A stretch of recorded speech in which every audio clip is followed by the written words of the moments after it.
ತಮಿಳುನಾಡಿನಿಂದ ಕಾವೇರಿ ನೀರಿಗಾಗಿ ಹೊಸ ಖ್ಯಾತೆ ಶುರುವಾಗಿದೆ. ಮೊನ್ನೆಯಷ್ಟೇ 4.5 TMC ಪ್ರತಿನಿತ್ಯ 3,500 ಕ್ಯೂಸೆಕ್ನಂತೆ ನೀರನ್ನು ಹರಿಸಲಾಗಿತ್ತು CWRC ಮತ್ತು CWMEಯ ಆದೇಶದಂತೆ. ಅದರ ಬೆನ್ನಲ್ಲೇ ಈಗ ಮತ್ತೆ ಹೊಸ ಖ್ಯಾತೆಯನ್ನು ಶುರು ಮಾಡಿದೆ. ಅದೇನು ಅಂದರೆ ಜೂನ್ ಮತ್ತು ಜುಲೈ ತಿಂಗಳ ಕೋಟಾದ ನೀರನ್ನು ಬಿಡಬೇಕು ಅಂತೇಳಿ ಒತ್ತಡವನ್ನು ಹಾಕ್ತಾ ಇರುವಂಥದ್ದು. ರಾಜ್ಯ CWMA ಆದೇಶವನ್ನು ಪಾಲಿಸಿದರೂ ಕೂಡ ತಮಿಳುನಾಡು ಮತ್ತೆ ಈ ಖ್ಯಾತೆಯನ್ನು ತೆಗಿತಾ ಇದೆ. ಇವತ್ತು ಕಾವೇರಿ ನೀರು ಹಂಚಿಕೆಯ ಬಗ್ಗೆ CWRC ಸಭೆ ನಡೆಯುತ್ತೆ. ಇನ್ನೇನು ಕೆಲವೇ ಕ್ಷಣಗಳಲ್ಲಿ ದೆಹಲಿಯಲ್ಲಿ ಈ CWRC ಮೀಟಿಂಗ್ ನಡೆಯೋದಕ್ಕಿರುವಂಥದ್ದು. ಸಭೆಯಲ್ಲಿ ಜೂನ್ ಮತ್ತು ಜುಲೈ ತಿಂಗಳ ಕೋಟಾ ನೀರಿಗಾಗಿ ತಮಿಳುನಾಡು ಪಟ್ಟನ್ನು ಹಿಡಿಯೋದಕ್ಕೆ ಮುಂದಾಗಿದೆ. ಜೂನ್ ಜುಲೈನಿಂದ 40 TMC ನೀರು ನಮಗೆ ಬಿಡಬೇಕಾಗಿತ್ತು ಅಂಥೇಳಿ ವಾದವನ್ನು ಮಂಡಿಸೋದಕ್ಕೆ ಮುಂದಾಗಿದೆ. ಆದರೆ ಕರ್ನಾಟಕವು ಕೂಡ ಸಿದ್ಧತೆಯನ್ನು ಮಾಡಿಕೊಂಡಿದೆ. ಮಳೆ ಕೈ ಕೊಟ್ಟ ಕಾರಣಕ್ಕೋಸ್ಕರ ನಮಗೆ ನೀರು ಬಿಡೋದಕ್ಕೆ ಸಾಧ್ಯ ಆಗಿಲ್ಲ. ಮುಂದೆ ಮಳೆ ಆದರೆ ಆಗ ನಾವು ಬಿಟ್ಟೇ ಬಿಡ್ತೀವಿ, ನಾವೇನು ಬಿಡಲ್ಲ ಅಂತ ಹೇಳ್ತಾ ಇಲ್ಲ. ಆದರೆ ನಮಗೇನೇ ಸಮಸ್ಯೆ ಇದೆ, ನಮ್ಮಲ್ಲೇ ಮಳೆ ಆಗಿಲ್ಲ, ಮಳೆ ಆಗದೆ ನಾವೇ ನೀರಿನ ಕೊರತೆಯನ್ನು ಅನುಭವಿಸ್ತಾ ಇದ್ದೇವೆ, ನಮಗೆ ಕುಡಿಯೋದಕ್ಕೂ ಕೂಡ ನೀರಿಲ್ಲ.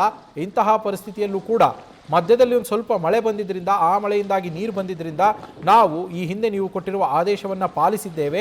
ಈಗ ಮತ್ತೆ ನೀವು ನೀರು ಹರಿಸಿ ಎನ್ನುವ ಆದೇಶವನ್ನು ಕೊಟ್ಟರೆ ಪಾಲಿಸೋದು ನಮಗೆ ತೀರಾ ಕಷ್ಟ ಆಗತ್ತೆ.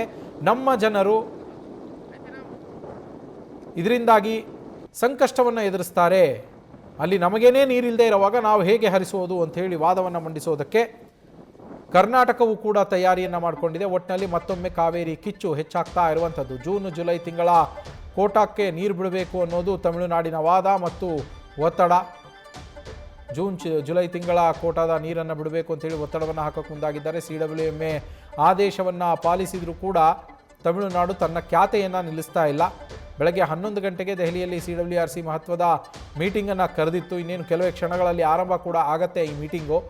ಈ ಸಭೆಯಲ್ಲಿನೇ ಜೂನ್ ಮತ್ತು ಜುಲೈ ತಿಂಗಳ ಕೋಟಾದ ನೀರಿಗೋಸ್ಕರ ಆ ನೀರನ್ನು ನಮಗೆ ಕೊಡಿಸಿ ಅಂಥೇಳಿ CWRC ಮುಂದೆ ವಾದವನ್ನು ಮಂಡಿಸೋದಕ್ಕೆ ತಮಿಳುನಾಡು ಮುಂದಾಗಿರುವಂಥದ್ದು. ಜೂನ್ ಜುಲೈ ತಿಂಗಳಿನಲ್ಲಿ 40 TMC ನೀರನ್ನು ನಮಗೆ ಬಿಡಬೇಕಿತ್ತು, ಆದರೆ ಕರ್ನಾಟಕದಿಂದ ಬಿಡಲಾಗಿಲ್ಲ. ಆ ನೀರನ್ನು ನಮಗೆ ಹರಿಸಬೇಕು ಅಂಥೇಳಿ ವಾದವನ್ನು ಮಂಡಿಸೋದಕ್ಕೆ ಮುಂದಾಗಿದ್ದಾರೆ. ಇದಕ್ಕೆ ಕರ್ನಾಟಕವು ಕೂಡ ಕೌಂಟರ್ ಕೊಡೋದಕ್ಕೆ ಸಿದ್ಧ ಆಗಿದೆ, ಸಿದ್ಧತೆಗಳನ್ನು ಮಾಡಿಕೊಂಡಿದೆ. ಮಳೆ ಕೈ ಕೊಟ್ಟಿದೆ, ಆ ಕಾರಣದಿಂದ ಅಷ್ಟು ನೀರನ್ನು ಬಿಡೋದಕ್ಕೆ ನಮಗೆ ಸಾಧ್ಯ ಆಗಿಲ್ಲ ಅಂಥೇಳಿ ವಾದ ಮಂಡಿಸೋದಕ್ಕೆ ಮುಂದಾಗಿದೆ. ನಮ್ಮ ಪ್ರತಿನಿಧಿ ನಂದೀಶ್ ಲೈವ್ನಲ್ಲಿ ಜಾಯ್ನ್ ಆಗಿದ್ದಾರೆ. ನಂದೀಶ್, ಈಗಾಗಲೇ 4.5 TMC ನೀರನ್ನು ನಾವು ಹರಿಸಿದ್ದೀವಿ, ಆದೇಶವನ್ನು ಪಾಲನೆ ಮಾಡಿದ್ದು ಆಗಿದೆ. ಇದಾದ ಮೇಲೂ ಕೂಡ ಮತ್ತೆ ತಮಿಳುನಾಡು ಖ್ಯಾತೆ ತೆಗಿತಾ ಇರುವಂಥದ್ದು. ಈ ಬಾರಿ ಕರ್ನಾಟಕ ಅಲ್ಲಿ ಸಮರ್ಥವಾಗಿ ವಾದವನ್ನು ಮಂಡಿಸೋದಕ್ಕೆ ಸಿದ್ಧತೆಗಳನ್ನು ಮಾಡಿಕೊಂಡಿದೆಯಾ?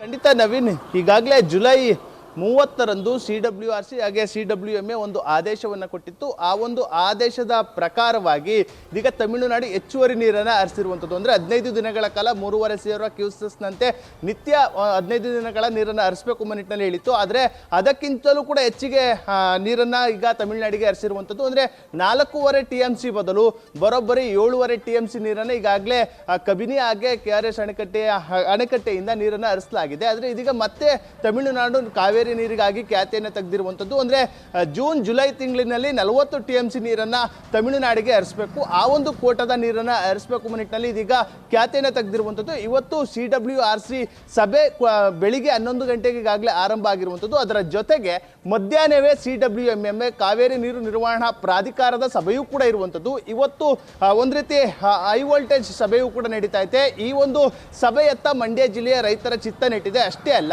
ಕರ್ನಾಟಕಕ್ಕೂ ಕೂಡ ಇದು ಒಂದು ರೀತಿ ಚಾಲೆಂಜ್ ಆಗಿರುವಂಥದ್ದು. ಯಾಕೆಂದರೆ ಈಗಾಗಲೇ ತಮಿಳುನಾಡು ಪದೇ ಪದೇ ಕಾವೇರಿ ನೀರಿಗಾಗಿ ಖ್ಯಾತಿಯನ್ನು ತೆಗಿತಾ ಇದೆ. ಆದರೆ ಕಾವೇರಿ ಜಲಾನಯನ ಪ್ರದೇಶ ಆಗಿರ್ಬೋದು, ಆದರೆ ಮತ್ತು ಕಾವೇರಿ ಕೇರಳ ವಯನಾಡು ಭಾಗದಲ್ಲಿ ಮಳೆ ಸುರಿದ್ರೆ ಕಬಿನಿ ಡ್ಯಾಮ್ ಕೂಡ ತುಂಬುವಂಥದ್ದು. ಆದರೆ ಇದೀಗ ಮಳೆಯ ಪ್ರಮಾಣ ಬಹಳಷ್ಟು ತಗ್ಗಿರುವ ಹಿನ್ನೆಲೆಯಲ್ಲಿ ಒಳಹರಿವಿನ ಪ್ರಮಾಣ, ಡ್ಯಾಮ್ನ ಒಳಹರಿವಿನ ಪ್ರಮಾಣವು ಕೂಡ ಕುಸಿತವಾಗ್ತಾ ಇರುವಂಥದ್ದು. ಒಂದು ರೀತಿ ಕುಡಿಯ ನೀರಿನ ಮುಂದಿನ ಬೇಸಿಗೆವರೆಗೂ ಕೂಡ ಉಳಿಸ್ಕೊಳ್ಳಲೇಬೇಕಾದಂಥ ಅನಿವಾರ್ಯತೆ ರಾಜ್ಯ ಸರ್ಕಾರಕ್ಕೆ ಎದುರಾಗಿದೆ. ಅದರ ನಡುವೆ ಇದೀಗ ತಮಿಳುನಾಡು ಕಾವೇರಿ ನೀರಿಗಾಗಿ ಖ್ಯಾತಿಯನ್ನು ತೆಗೆದಿರುವಂಥದ್ದು ಒಂದು ರೀತಿ ತಲೆನೋವಾಗಿದೆ. ಆ ನಿಟ್ಟಿನಲ್ಲಿ ಕರ್ನಾಟಕದ ಅಧಿಕಾರಿಗಳು ಕೂಡ ಆ ಒಂದು ವಾಸ್ತವ ಸ್ಥಿತಿಯನ್ನು ಅಧಿಕಾರಿಗಳ ಮುಂದೆ CWRC ಮತ್ತು CWMA ಒಂದು ಸಭೆಯ ಮುಂದೆ ತಿಳಿಸೋದಕ್ಕೂ ಕೂಡ ಎಲ್ಲ ರೀತಿಯ ತಯಾರಿಗಳನ್ನ ಮಾಡಿಕೊಳ್ಳಲಾಗಿದೆ. ಯಾಕೆಂದರೆ ಏನು ಮಳೆಯ ಪ್ರಮಾಣ ಬಹಳಷ್ಟು ಕಡಿಮೆ ಆಗ್ತಾ ಇದೆ, ಮತ್ತು ಮುಂದಿನ ಬೇಸಿಗೆವರೆಗೂ ಕೂಡ ನಾವು ಕುಡಿಯೋ ನೀರನ್ನು ಉಳಿಸ್ಕೊಳ್ಬೇಕು. ಆ ನಿಟ್ಟಿನಲ್ಲಿ ವಾಸ್ತವ ಸ್ಥಿತಿಯನ್ನು ತಿಳಿಸುವ ನಿಟ್ಟಿನಲ್ಲಿ ಅಧಿಕಾರಿಗಳು ಎಲ್ಲ ರೀತಿಯ ಸಿದ್ಧತೆಗಳನ್ನ ಮಾಡಿಕೊಳ್ಳಲಾಗಿದೆ. ಆದರೆ ಇವತ್ತು ಏನಾದರೂ ವ್ಯತಿರಿಕ್ತವಾಗಿ ಈ ಒಂದು ಆದೇಶ ಮತ್ತು ಶಿಫಾರಸು ಬಂದರೆ ಖಂಡಿತವಾಗಿ ಕೂಡ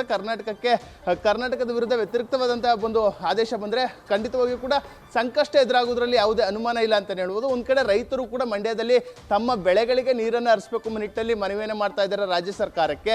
ಅತ್ತ ತಮಿಳುನಾಡು ಕೂಡ ಖ್ಯಾತಿಯನ್ನು ತೆಗಿತಾ ಇದೆ, ಮತ್ತು ಕುಡಿಯೋ ನೀರನ್ನು ಕೂಡ ಉಳಿಸ್ಕೊಳ್ಬೇಕಂತ ಇವೆಲ್ಲ ಒಂದು ಸಂದಿಗ್ಧ ಪರಿಸ್ಥಿತಿಯಲ್ಲಿ ಸದ್ಯ ರಾಜ್ಯ ಸರ್ಕಾರ ಸಿಲುಕಿದೆ. ಆದರೆ ಕರ್ನಾಟಕದ ಅಧಿಕಾರಿಗಳು ಈ ಒಂದು CWRC ಮುಂದೆ ಯಾವ ರೀತಿ ವಾದವನ್ನು ಮಾಡ್ತಾರೆ ಎಂಬುದು ಬಹಳಷ್ಟು ಕುತೂಹಲಕ್ಕೂ ಕೂಡ ಕಾರಣ ಆಗಿರುವಂಥದ್ದು. ಇವತ್ತು ಏನು CWRC ಬೆಳಿಗ್ಗೆ 11 ಗಂಟೆಗೆ ಸಭೆಯನ್ನು ಮಾಡ್ತದೆ, ಅದು ಒಂದು ಶಿಫಾರಸನ್ನು ಮಾಡುವಂಥದ್ದು. ಅದಾದ ಬಳಿಕ CWMA ಮೀಟಿಂಗ್ ಅಂದರೆ ಕಾವೇರಿ ನೀರು ನಿರ್ವಹಣಾ ಪ್ರಾಧಿಕಾರದ ಸಭೆಯು ಕೂಡ ಮಧ್ಯಾಹ್ನ ಇರುವಂಥದ್ದು. ಇವತ್ತು ಅಧಿಕೃತವಾಗಿ ಕಾವೇರಿ ನೀರನ್ನು ತಮಿಳುನಾಡಿಗೆ ಹರಿಸಿದ್ರೂ ಕೂಡ ಎಷ್ಟು ಪ್ರಮಾಣದಲ್ಲಿ ನೀರನ್ನು ಬಿಡಬೇಕಾಗುತ್ತೆ ಅದೆಲ್ಲದರ ಬಗ್ಗೆಯೂ ಕೂಡ ಆದೇಶ ಮಧ್ಯಾಹ್ನದ ಬಳಿಕ ಹೊರಬೀಳುವಂಥದ್ದು ಸಾಧ್ಯತೆಗಳು ಕೂಡ ಇರುವಂಥದ್ದು. ಅಂದರೆ ಕರ್ನಾಟಕ ಬಂದ್ಗೆ ಕರೆಯನ್ನು ಕೊಟ್ಟಿದ್ದಾರೆ. ಈ ಹೊತ್ತಲ್ಲಿ ಈ ಒಂದು ಆದೇಶವು ಕೂಡ ಬಹಳಷ್ಟು ಮಹತ್ವವನ್ನು ಪಡ್ಕೊಳ್ಳುವಂಥದ್ದು ಬಹುತೇಕ ಖಚಿತ ಅಂತಲೇ ಹೇಳ್ಬೋದು. Naveen, thank you Nandish. News First ನಿರ್ಭೀತಿಯಿಂದ ನಿಮ್ಮ ಪರವಾಗಿ.